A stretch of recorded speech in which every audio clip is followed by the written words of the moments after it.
Tell me about, I got a few other questions. What's going on with BRICS? What's going on with Brazil? Yeah, so Brazil, this is one where very passionate for me. I'm someone who's close with the family of former President Bolsonaro, and particularly his son, Eduardo Bolsonaro.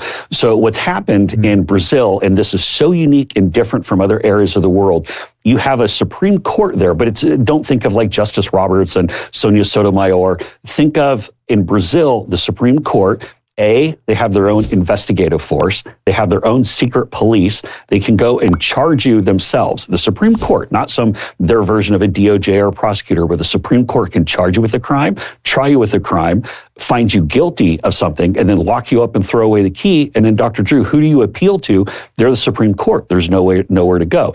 So going back I've heard of other examples of this in history. We call it the Spanish Inquisition. Isn't it exactly the same?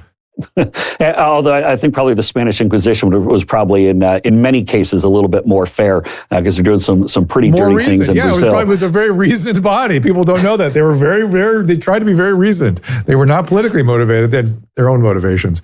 But anyway, yes, so in 2021, I visited Brazil at the invitation of former President Bolsonaro and his son Eduardo, who was a federal deputy as well as CPAC in Brazil, and is now the exact same Supreme Court justice who is charging President Bolsonaro with something that would put him in prison for the next 35 years. And they've completely turned Brazil on its head. And so what President Trump is trying to do is say, look, if you're going to go run these undemocratic activities, whether it be some completely false nonsense they're going after President Bolsonaro on, or, by the way, this same judge, they kicked off True Social out of Brazil. Rumble is now banned out of Brazil. X, the former Twitter, that of course Elon Musk is now running, was kicked out of Brazil for a long time. And so I know people, Dr. Drew, that I've spoken with and met with, and people I've known for a long time that have been pulled out of their house in the middle of the night, who've been roughed up by these secret police, who've had their finances frozen,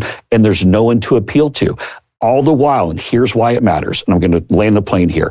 Why this matters is because what the Supreme Court is doing in Brazil is making opposition to the current leader, President Lula, virtually impossible. They're trying to lock up anyone who they disagree with simply just because they're a different political perspective. So to combat that, Brazil's Congress is meeting tomorrow to pass an immunity law to make sure that members of Congress cannot be charged by the Supreme Court simply for doing their job. What they can then do is then go and take certain actions that right now they've been afraid to do, because it's been said from the Supreme Court, if you get out of line, if you say something that differs with their ideology, then they'll just come and lock you up and throw away the key. While this